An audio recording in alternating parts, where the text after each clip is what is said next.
Morning students, welcome to Mehta digital classes. सबसे पहले तो आप सभी को नववर्ष की हार्दिक शुभकामनाएं। हिस्ट्री के चैप्टर के अंदर आज तक जो हमने अध्ययन किया उसके बारे में हमने देखा कि जो आज का आदि मानव है उसका जन्म कहाँ हुआ, इसके जो पूर्वज थे वो कैसे थे और इनका इतिहास जो है वो कितने वर्षों पुराना है। और इस सारे अध्ययन के बाद में हमने जाना कि लगभग 350 लाख वर्ष पहले हम ये मानते हैं कि जो हमारे पूर्वज थे उनकी उत्पत्ति हुई। जितने भी विद्वान हैं, इतिहासकार हैं, इन्होंने गहन अध्ययन किया और उन तथ्यों का पता लगाया कि आज का जो आदि मानव है उसके पूर्वज कौन थे और किस तरह से इनकी उत्पत्ति हुई और वास्तव में आज का जो आदि मानव है उसका वास्तविक जो रूप, आज का जो रूप है वो कब आ गया था। तो ये हमने देखा था कि लगभग आज से 2 लाख वर्ष पहले, 2 लाख वर्ष पहले, हालांकि मैंने बताया था 1.9 यानी 1,90,000, तो आप इसको अगर 2 लाख भी माने तो चल जाएगा। तो लगभग 2 लाख वर्ष पहले ये कहा जाता है, विद्वानों ने जो तथ्य रखे हैं कि आज का जो आदि मानव का जो रूप है वो 2 लाख वर्ष पहले आ गया था। उससे पहले जो होमो प्रजाति हमने देखी, मानव या आदमी कह सकते हैं, होमो मैंने बताया भी था आपको, तो ऑस्ट्रेलोपिथेकस था वो लुप्त हो गया। फिर एक प्रजाति हुई होमो में आपने 3 भागों में उनको बांटा था, ठीक है, जिसमें जो अंतिम भाग था होमो सापियंस, उनके रूप हम हैं। हमारे जो पूर्वज हैं ये कह सकते हैं कि होमो सैपियंस है। फिर वो बढ़ता गया, होमो सैपियंस है, होमो इरेक्टस है, होमो हैबिलिस है। तो ये बदलते रूप है और आज का जो आदि मानव है उसमें किस प्रकार से बदलाव हुआ, इन सभी चीजों का हमने क्या किया, अध्ययन किया। आज का जो हमारा टॉपिक है समय की शुरुआत से, उसमें जो टॉपिक है वो है मानव कहाँ पैदा हुआ। मानव कहाँ पैदा हुआ, आज का जो आदि मानव है वो कहाँ पैदा हुआ, उनके पूर्वज कहाँ से थे और किस तरह से ये आज का जो बंटवारा हुआ है। आप देखेंगे कि कहीं पर लोग काले हैं, कहीं गोरे हैं, कहीं सांवले रंग के हैं, लेकिन इन सभी के जो पूर्वज हैं वो एक ही जगह से हैं, एक ही जगह से इन सभी के पूर्वज हैं। तो उसको जानने का हम अब प्रयास कर रहे हैं। तो किस आधार पर ये कहा जा सकता है कि मानव कहाँ पैदा हुआ या आज का जो आदि मानव है उसका इतिहास क्या रहा है इसके जन्म को लेकर। तो 2 चीजें हैं इसमें, एक है क्षेत्रीय निरंतरता और एक है प्रतिस्थापन। क्षेत्रीय निरंतरता और प्रतिस्थापन। क्षेत्रीय निरंतरता, आप देखेंगे कि जो हमारी पृथ्वी गोल है, गोल पृथ्वी हमारी है, तो आपने देखा होगा यहां पर भी किसी ने जन्म लिया है, यहां पर भी जन्म लिया है, यहां पर भी जन्म लिया है, चारों तरफ किसी न किसी ने जन्म लिया है और उनकी पीढ़ियां चल रही है, उनके व्यवसाय चल रहे हैं, उनके उद्योग धंधे चल रहे हैं, पीढ़ियां बढ़ती जा रही है, बढ़ती जा रही है, परिवार ग्रोथ करता जा रहा है, यहीं की इधर भी बढ़ रहा है, इधर भी बढ़ रहा है, इधर भी बढ़ रहा है, ठीक है। तो अलग अलग क्षेत्रों में अलग अलग परिवार हैं, उनकी पीढ़ियां हैं, नई जो जन्म ले रहे हैं बच्चे वो भी उस परिवार को आगे बढ़ा रहे हैं। तो ये क्षेत्रीय निरंतरता की अलग अलग क्षेत्रों में अलग अलग परिवार हैं जो रह रहे हैं, जन्म ले रहे हैं, वहीं उनका व्यवसाय है और वहीं जाकर प्रगति कर रहे हैं। अब इसका उल्टा आप देख लीजिए, प्रतिस्थापन। ये हमारी पृथ्वी है, प्रतिस्थापन बहुत इंपॉर्टेंट चीज है, आप तुरंत समझ जाएंगे इस चीज को कि जो प्रतिस्थापन है उसमें ये कहा गया है कि हमारे जो पूर्वज थे, हमारे जो पूर्वज थे वो कहां थे, अफ्रीका। यानी कि हमारे जो पूर्वज थे उनका जन्म कहां हुआ था, सबसे पहले हमारे पूर्वजों का जन्म कहां हुआ, अफ्रीका में। लेकिन परिवर्तन के साथ साथ इन्होंने अपनी जगह में भी परिवर्तन करना प्रारंभ कर दिया और अलग अलग जगहों पे चले गए। कोई इंडिया में आ गया, कोई यूरोप में चला गया, कोई ऑस्ट्रेलिया में चला गया, कोई दक्षिण अफ्रीका में चला गया, तो अलग अलग जगह भटके। लेकिन तथ्य और साक्ष्यों के आधार पर यह कहा जाता है कि हमारे जो पूर्वज थे उनका जन्म स्थान कहाँ का है, अफ्रीका का, और फिर यहां से जन्म लेकर ये अलग अलग जगह चले गए। ठीक है, तो हमने देख लिया क्षेत्रीय निरंतरता और प्रतिस्थापन। प्रतिस्थापन से हमें ये पता लगता है कि हमारे जो पूर्वज थे वो कहां से थे, अफ्रीका से। लेकिन परिवर्तन, मैंने बताया ना कि पहले मनुष्य पेड़ों पर रहता था, जंगलों पर रहता था, लेकिन वक्त के साथ साथ पेड़ों से निकलकर वो कहाँ गया, मैदानों में आ गया। मैदानों में आ गया, मैदानों में आने के बाद में अपने आप को स्थायी रूप देने लग गया, एक जगह रुकने लग गया, गुफाओं में रहने लग गया, फिर गुफाओं से झोंपड़ियों में आ गया, झोंपड़ियों से कच्चे मकान बनाने लग गया, कच्चे मकान से पक्के मकान बनाने लग गया। आज का जो स्वरूप है वो उसका परिवर्तन है। तो कहने का मतलब परिवर्तन के साथ साथ मनुष्य ने अपने आप को भी बदला है। तो जो प्रतिस्थापन है वो यही कहना चाहता है कि हमारे जो पूर्वज थे उनका जन्म कहाँ हुआ, अफ्रीका में, लेकिन परिवर्तन के साथ साथ कोई कहाँ जाकर बस गया, कोई कहाँ जाकर बस गया, लाखों वर्षों पहले की बात कर रहे हैं, कोई कहाँ चला गया, और जिनकी पीढ़ियां आज हम हैं और कहीं देशों में हैं। तो ये सब एक ही पूर्वजों की देन है, लेकिन कब की बात है, ये बहुत लाखों वर्ष पहले की बात है। तो ये चीज हमने देख ली, क्षेत्रीय निरंतरता और प्रतिस्थापन। अब अगला पॉइंट है हमारा खाना।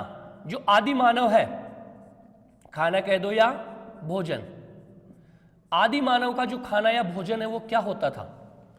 देखिए, एक चीज आप हमेशा नोट कीजिए कि इतिहास तथ्यों और साक्ष्यों के ऊपर चलता है। कोई तथ्य मिल गया, सबूत या साक्ष्य मिल गया, तो ही आप उसके ऊपर विश्वास कर सकते हैं कि ऐसी चीज हुई है। किसी अस्थि पंजर मिल गया, हड्डी का टुकड़ा मिल गया, तो हम पता लगा पाएंगे कि यह हड्डी किसकी है। अगर वो मिलेगी नहीं तो हम श्योरिटी कह नहीं सकते। कोई हड्डी का टुकड़ा मिला, आप श्योरिटी नहीं कह सकते कि ये किसकी हड्डी है, जानवर की है कि मनुष्य की। लेकिन उसके खिलाफ अगर हम सबूत जुटाएं, तथ्य जुटाएंगे, तो पता लग जाएगा कि हड्डी किसकी है, जानवर की है या मनुष्य की है। तो ये इतिहास जो है तथ्य और साक्ष्य के ऊपर कार्य करता है। तो उस समय खाना और भोजन, तो इतिहासकार जो हमारे थे जिन्होंने इतिहास कि कुछ विषयों को लेकर चर्चा की कि आदि मानव का जन्म कहाँ हुआ, पता लग गया हमें इतिहास के दौरान। अब क्या खाता था, उसका भोजन क्या था, तो इसका एक निश्चित जो प्रमाण है वो नहीं मिल पाया। लेकिन फिर भी भोजन और खाने को लेकर उसको हम अलग अलग भागों में बांट कर देख लेते हैं। ठीक है, तो उसमें सबसे पहला जो है वो है संग्रहण।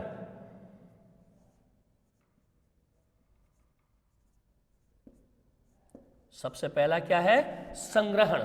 संग्रहण का मतलब आप समझते हैं, इकट्ठा करना। तो ये तथ्य या साक्ष्य के आधार पर ये कहा जा सकता है, हालांकि पुख्ता नहीं है ये चीज। इतिहासकार ये कहते हैं, विद्वान ये कहते हैं कि आदि मानव जो था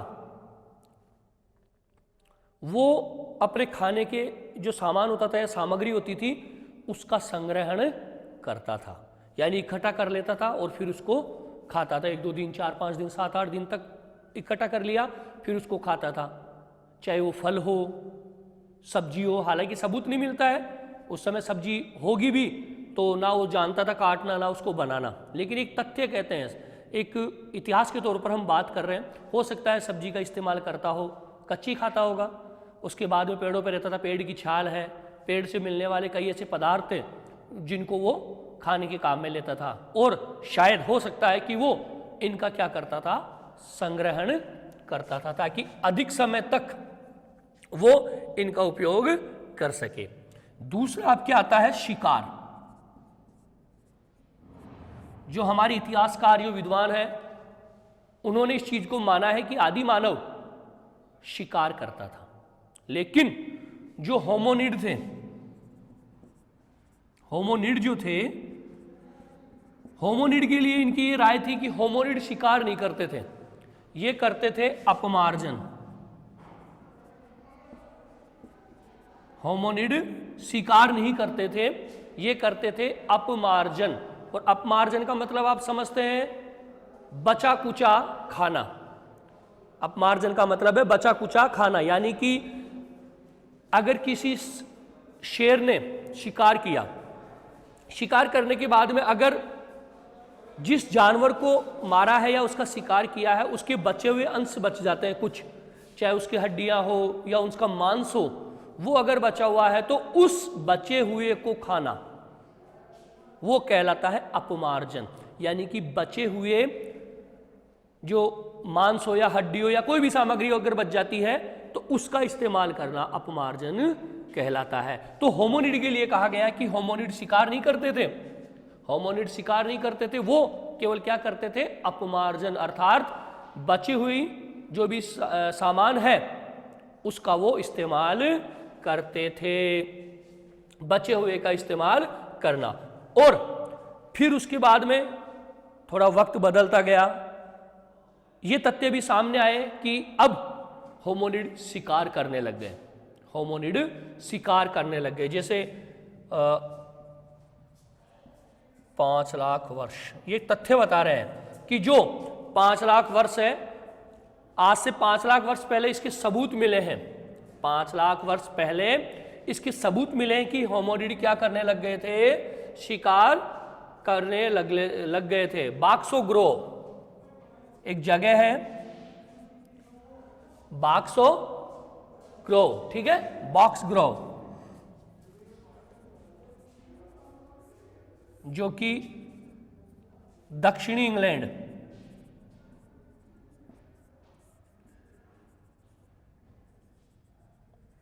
दक्षिणी इंग्लैंड यानी कि बॉक्स ग्रोव एक ऐसी जगह है जहां पर इस चीज के तथ्य या सबूत मिले हैं कि जो होमोनिड है वो क्या करते थे, शिकार करते थे। जैसे जर्मनी की जगह है एक, आज से 4 लाख साल पहले जर्मनी, ठीक है।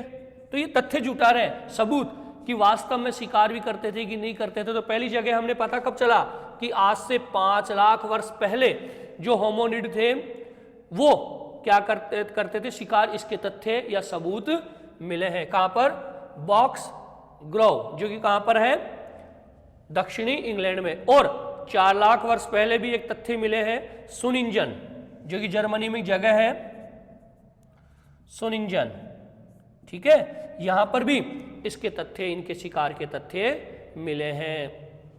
अब इनके तथ्य मिल गए शिकार के, शिकार का एक तरीका इनका होता था, शिकार इतना इनका दिमाग विकसित हो चुका था कि ये योजनाबद्ध तरीके से भी शिकार करते थे। अब वो कैसे शिकार करते थे, योजनाबद्ध तरीके से, कई बार ग्रुप शिकार भी करते थे। आपने देखा होगा, अगर आपने डिस्कवरी चैनल देखा हो, डिस्कवरी चैनल में आपने देखा होगा कि जैसे ही मौसम में परिवर्तन होता है, मौसम में परिवर्तन होता है तो जो जानवर होते हैं, जो भी जंगली जानवर होते हैं, चाहे घोड़े हो या अन्य कई जीव हो, वो मौसम परिवर्तन के साथ अपना स्थान बदलते हैं, ठीक है। रेंडियर, जिन्हें रेंडियर कहते हैं, जो रेंडियर होते हैं ना, वो क्या करते हैं, अपना स्थान बदलते हैं या फिर क्या करते हैं, पलायन, एक जगह से दूसरी जगह पर, ठीक है। पलायन के दो, जगह बदलना। तो ये जो जानवर जब अपनी जगह बदलते थे तो जो होमोनिड थे वो योजनाबद्ध तरीके से इनका शिकार करते थे, क्योंकि उनमें इतनी समझ आ गई थी कि वो जानते थे कि अब मौसम बदल रहा है, अब मौसम बदल रहा है, तो मौसम के बदलने के साथ साथ जो जानवर होते हैं वो एक जगह से दूसरी जगह पर पलायन कर जाते हैं, जगह बदल देते हैं। तो ये लोग क्या करते थे, होमोनिड उस चीज का, उस समय का इंतजार करते थे। हथियार बना लिए थे मानव ने, आदि मानव ने पत्थरों के औजार बना लिए थे, सारी सामग्री एकत्रित कर लेते थे वो, और झुंड में, वो भी अकेले शिकार नहीं करते थे होमोनिड, झुंड में। उनको पता रहता था कि एक साथ हम शिकार करेंगे ना तो इतने जानवर आएंगे जो जगह बदल रहे हैं, मौसम के बाद में अपनी जगह चेंज कर रहे हैं, पलायन कर रहे हैं। तो उनको इस चीज का पता होता था कि बहुत सारे जानवर एक साथ आएंगे इस जगह पर, तो वो भी काफी मात्रा में वहां पर इकट्ठे हो जाते थे और उस मौके का इंतजार करते थे। और जैसे ही वो जानवर उधर से निकलते थे, उनके ऊपर जो हथियार थे या औजार थे, उनसे उनके ऊपर हमला कर देते थे और उनको मार देते थे। और उनको मारने के बाद में उनका मांस हो या हड्डियां हो, वो अपने काम में लेते थे। तो ये शिकार के तथ्य हैं। और ये मैंने बता दिया कि किस तरह से झुंड में भी शिकार वो करते थे, पत्थरों के औजार थे, हथियार थे। और जब रेंडियर हो जो अपना जगह बदलते थे, स्थान बदलते थे, तो उस समय इस मौके की तलाश में वो रहते थे होमिनिड, और जब ये समय आता था तो सभी होमिनिड मिलकर झुंड में उन जानवरों के ऊपर क्या करते थे, हमला करते थे, शिकार करते थे, और उसकी तैयारी वो पहले ही कर लेते थे कि अब मौसम आ गया है, अब जानवर अपनी जगह बदलेंगे तो हमें तैयार रहना है। तो वो भी भीड़ में उनके ऊपर आक्रमण करके उनका शिकार करते थे और काफ़ी मात्रा में जानवरों को मार देते थे, और मारने के बाद में उनका मांस है या चमड़ी है या हड्डियां हैं उनको काम में लेते थे। मांस खाने के रूप में काम में लेते थे। खाना ही देख रहे हैं, हम खाना देख रहे हैं तो भोजन में जो मांस था उनका भोजन के रूप में वो उपयोग करते थे। अब एक चीज और है जो तीसरा आप ये और कर सकते हैं, अपमार्जन। अपमार्जन क्या है वो मैंने समझा दिया, बचा कुचा खाना, कहने का मतलब बचा लिया और बचाने के बाद में अधिक समय तक उसका इस्तेमाल करना है, तो ये चीज क्या कहलाती है, अपमार्जन। चौथा हम ये कह सकते हैं साक्ष्यों के आधार पर, मछली पकड़ना। आदि मानव ने हथियार बना लिया, औजार बना लिया।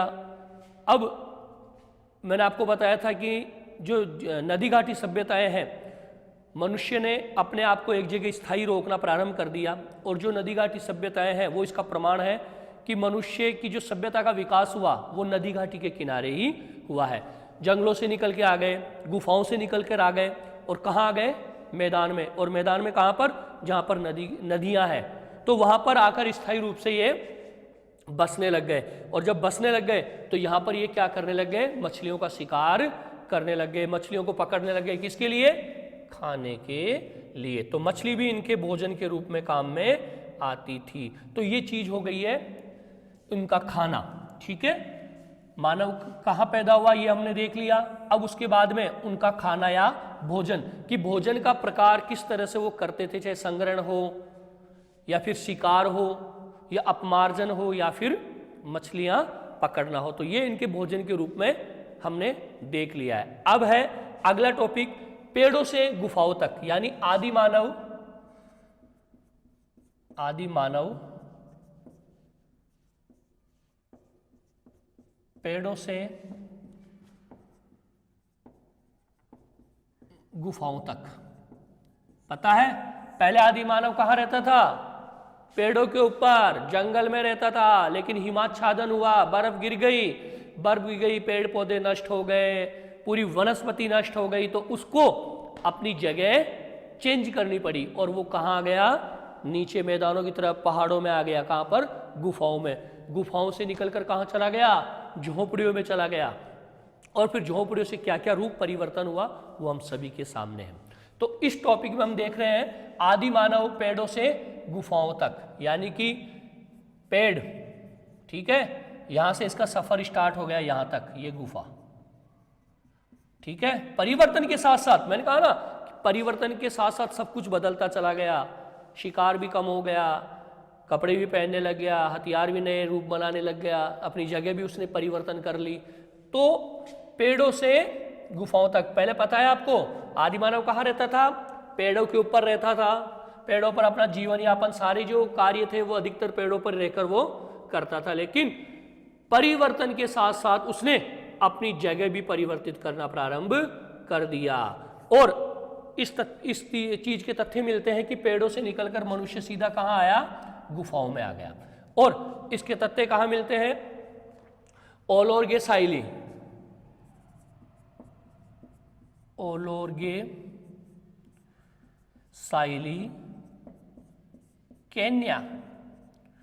केन्या में एक जगह है ओलोर्गे साइली, यहां पर इस चीज के तथ्य मिले। और एक है किलोवे जगह।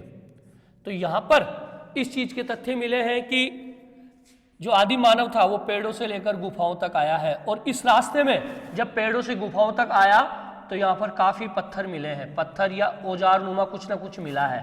तो ये इस चीज का तथ्य बताता है, सबूत बताता है कि मनुष्य, आदि मानव पेड़ों में आया और यहाँ से गुजर कर जब ये निकल रहा था तो यहाँ रुकता रुकता चला गया, यहाँ रुका।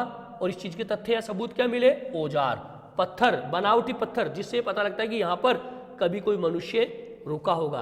और यहाँ से निकलकर सीधा आविष्कार करता करता कहाँ आ गया, गुफाओं तक आ गया। तो इस चीज के तथ्य कहाँ मिले हमें, ओलेर्गो साइली, केन्या और किलोवे, जहां से पता लगता है कि जो आदि मानव था पेड़ों से गुफाओं के बीच में जब ये गया तो बीच रास्ते में पत्थर से निर्मित कई चीजें ऐसी मिली जिससे पता लगता है कि यहां पर लाखों वर्ष पहले मनुष्य ने अपना जीवन यापन किया था। ठीक है, और गुफाओं में अगर कुछ तथ्य ये मिलते हैं कि जो लेजटेट एक जगह है अपने दक्षिणी फ्रांस में, लेजटेट दक्षिणी फ्रांस जिसमें सबूत भी मिले, गुफा के तथ्य मिले हैं। जब लेजटेट दक्षिणी फ्रांस में गुफाओं को सर्च किया गया, गुफाओं में जाकर देखा गया तो उसमें हड्डी के टुकड़े मिले, हड्डी के टुकड़े मिले हैं, कुछ अन्य अवशेष मिले हैं, मगरमच्छ की हड्डी मिली है। तो ये तथ्य जुटाए गए हैं जिनसे इस चीज का पता लगता है कि जो आदि मानव था वो अपना जीवन कहाँ में व्यतीत करता था, गुफाओं में व्यतीत करता था। अब ऐसा तो है नहीं कि मगरमच्छ वहां गुफा में चल के आ गया, उसने आदि मानव ने मगरमच्छ को मार के तो वहां लाया होगा ना। तो इस चीज का तथ्य है कि आदि मानव ने मगरमच्छ का भी शिकार किया है या उसका भोजन, उसका मांस भी खाया है। तो ये तथ्य या सबूत जिनसे हमें पता लगता है कि आदि मानव पेड़ों से निकलकर कहाँ आया, गुफाओं में। और गुफाओं में होने का सबूत लेजटेट दक्षिणी फ्रांस, और पेड़ों से गुफाओं के बीच का जो पत्थरों का या हथियार जो मिले हैं वो इसका सबूत कहाँ मिला हमें। ठीक है, ये ओलोर्गे साइली और किलोवे। ठीक है, यहां पर इस चीज के सबूत मिले। फिर गुफाओं में आया, गुफाओं में सर्च किया, ढूंढा गया तो वहां पर हड्डियों के टुकड़े मिले हैं, कंकाल मिले हैं, जिनसे पता लगता है कि आदि मानव ने यहाँ रहना प्रारंभ किया और यहाँ रहकर उसने जानवरों का शिकार किया। मगरमच्छ की हड्डियां मिली है जिससे पता लगता है कि उसने मगरमच्छ का भी शिकार किया है। और ये पुख्ता चीज हो जाती है कि उसने अपना जो जीवन है वो कहाँ पर व्यतीत किया है, गुफाओं में। एक जगह है तेरामाटा,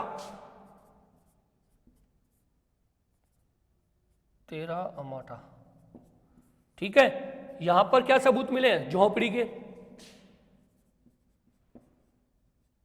झोपड़ी तेरामाटा, जहां पर झोपड़ी के सबूत मिले जिससे तथ्य पर पता लगता है कि अब जो आदि मानव था गुफाओं से कहाँ गया, झोपड़ी में आ गया। पहले पेड़ों पे था, देखो पेड़ों पे रहकर बीच में रास्ते में अपना जीवन यापन किया कुछ समय, यहाँ रहते रहते हथियार भी बनाए, अपने आप को यहाँ रोका भी, और फिर यहाँ से सीधा कहाँ चला गया। मौसम बदलता है तो ये भी क्या है, इसने अपनी जगह बदल ली, डर लगने लग गया जंगली जानवरों का, तो अपना सुरक्षित स्थान कहाँ खोज लिया इसने, गुफाओं में खोज लिया। गुफाओं के बाद में वो सीधा कहाँ आ गया, अब झोपड़ी बनाने लग गया, घास फूस की सबूत मिले, घास फूस से बनी हुई झोपड़ी मिली है, और उस झोपड़ी के ऊपर वाली छत को रोकने के लिए लकड़ियां मिली है, जो कि उस झोपड़ी के ऊपर वाली छत को वो क्या करती थी, रोकती थी। तो कहने का मतलब यह है कि आदि मानव पेड़ों से गुफाओं में भी गया और पेड़ों से झोपड़ी में भी आ गया। और ये इस चीज के तथ्य मैंने आपके सामने रख दिए हैं कि आदि मानव का जो जीवन था, परिवर्तन का जीवन, वो किस प्रकार से था। हिमाच्छादन के बाद में अपनी जगह छोड़ी पेड़ों को, पेड़ों से रास्ते में गया जब, तो रास्ते में रुकता रुकता चला गया, जिसके तथ्य सबूत मिले हथियार के रूप में या पत्थरों की बनावट के रूप में। फिर वो गुफाओं में चला गया, गुफाओं से कुछ पेड़ों से सीधा आकर कुछ जगह झोंपड़ियों के, इसके तेरामाटा में जो ये जो है तेरामाटा, वहाँ पर झोंपड़ियों के सबूत मिले, जिससे पता लगता है कि आदि मानव पेड़ों से झोंपड़ी में भी आया है, गुफाओं में भी गया है। तो इन सभी चीज़ों का जो तथ्य आया है उससे पता लगता है कि समय के साथ साथ आदि मानव ने अपने आप को बहुत ज्यादा बदलना प्रारंभ कर दिया। ठीक है, आदि मानव शिकार भी करता था, शिकार का तरीका भी मैंने बता दिया आपको किस तरह से शिकार करता था। तो कई क्वेश्चन इसमें से बन जाते हैं, आपसे क्वेश्चन कर लिया जाए कि आदि मानव के जो खाने का जो प्रकार था वो किस प्रकार से था, कैसे खाना जुटाता था वो, तो आप इसको आराम से बता दिए, 4 जगह से था, चाहे वो संग्रहण हो, शिकार हो, अपमार्जन हो, या मछली पकड़ना हो, या आदि मानव का जो रहने का स्थान था वो क्या था। तो आप ये कहेंगे कि भाई हिमाच्छादन हुआ, परिवर्तन हुआ, परिवर्तन के साथ साथ जैसे हमने पढ़ लिया था प्रतिस्थापन, पढ़ा था ना प्रतिस्थापन, कि हमारे पूर्वज एक ही है जिनका जन्म अफ्रीका में हुआ, लेकिन हम क्या हो गए, अलग अलग बट गए, अलग अलग जगह पर हमारी पीढ़ियां चल रही है, हम प्रगति कर रहे हैं, सारे कार्य कर रहे हैं। तो ये मानव के जो जन्म से लेकर ये उसके खाने तक और उसका जो सफर था पेड़ों से गुफाओं तक का, उसका अध्ययन हमने कर लिया है।